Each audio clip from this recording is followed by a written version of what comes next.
السلام علیکم ورحمۃ اللہ وبرکاتہ۔ یقیناً اللہ کی خوشنودی کے لیے اللہ کی راہ میں خرچ کرنا بہت بڑی سعادت کی بات ہے۔ یہ بہت بڑی نیکی ہے۔ جو لوگ صاحب حیثیت ہیں، مالدار ہیں، دولت مند ہیں، صاحب حیثیت ہونے کے باوجود کہ ضرورت کی جگہ پہ وہ خرچ نہیں کرتے تو ایسے لوگ بھی گناہ گار ہیں۔ پیارے حبیب صلی اللہ علیہ وسلم کا فرمان، یہ حدیث سلسلۃ الاحادیث الصحیحہ کے اندر موجود ہے۔ آپ علیہ الصلاۃ والسلام فرماتے ہیں کہ ملعون من سال بوجہ اللہ وملعون من سئل بوجہ اللہ ثم منع سائلہ ما لم يسأل حجرا۔ پیارے حبیب صلی اللہ علیہ وسلم فرماتے ہیں کہ ملعون ہے وہ شخص جو اللہ کی ذات کا واسطہ دے کر کے سوال کرتا ہے، اور وہ شخص بھی ملعون ہے کہ جس کے سامنے اللہ کی ذات کا واسطہ دے کر سوال کیا گیا اور وہ نہیں دیتا جب تک کہ وہ سائل کسی غیر مناسب چیز کا سوال نہ کرے۔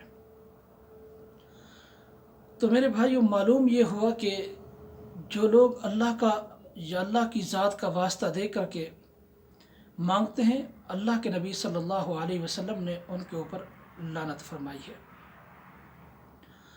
یہ وہ لوگ جو پیشہ آور ہوتے ہیں، جیسے ہمارے ملکوں کے اندر یہ لوگ انہوں نے اس کو کاروبار سمجھا ہوا ہے۔ 1 روپیے کی خاطر، 2 روپیوں کی خاطر بات بات پہ اللہ کی ذات کا واسطہ دینا، اللہ کے نام کا واسطہ دے کر کے مانگنا، ایسے لوگوں نے اللہ کی جو ہے شان کو، عظمت کو، مقام کو سمجھا ہی نہیں ہے۔ تو ایسے لوگ ملعون ہیں۔ اللہ کے نبی صلی اللہ علیہ وسلم نے ایسے لوگوں کے اوپر لعنت فرمائی ہے۔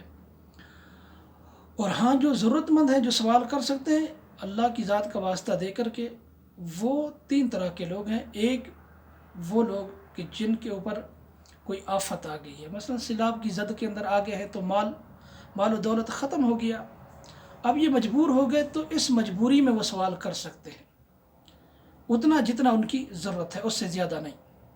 اب اسی طرح دوسرا وہ شخص کہ جس نے کسی مقروض کی ذمہ داری اٹھائی، تو اس کے اوپر آ گئی، وہ ذمہ داری آ گئی، جیسے آج کل جسے کہتے ہیں کہ چٹی، عام زبان کے اندر کہ چٹی بھرنی پڑ گئی۔ اب یہ اتنا مانگ سکتا ہے جتنا وہ قرض ادا کر سکتا ہے، اس سے زیادہ نہیں۔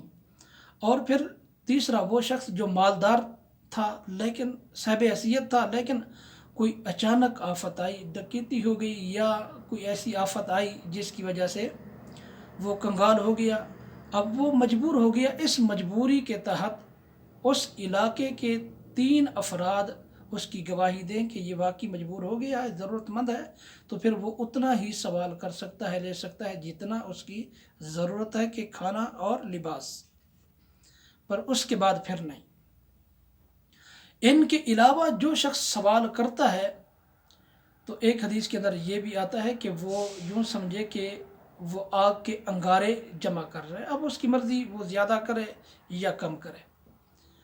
اور اسی طرح کئی احادیث کے اندر جو ہے آیا ہے، بلکہ صحیح بخاری کے اندر عبداللہ بن عمر رضی اللہ تعالیٰ عنہ بیان فرماتے ہیں کہ نبی علیہ الصلوۃ والسلام نے فرمایا کہ جو شخص لوگوں سے مانگتا رہتا ہے حتیٰ کہ جب قیامت کے دن یہ آئے گا، اس کے چہرے کے اوپر گوشت نام کی کوئی چیز نہیں ہوگی، گوشت نہیں ہوگا، اس سے بڑی ذلت اور رسوائی کیا ہوگی۔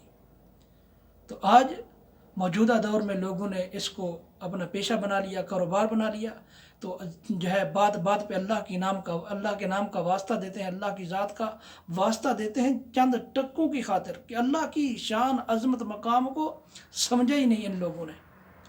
تو ایسے لوگ جو ہیں وہ ملعون ہیں۔ اور وہ لوگ جن کے سامنے اللہ کی ذات کا واسطہ دیا گیا اور وہ صاحب حیثیت بھی ہیں اور نہیں دیتے، تو وہ شخص بھی، اس پر بھی اللہ کے نبی صلی اللہ علیہ وسلم نے لعنت فرمائی ہے۔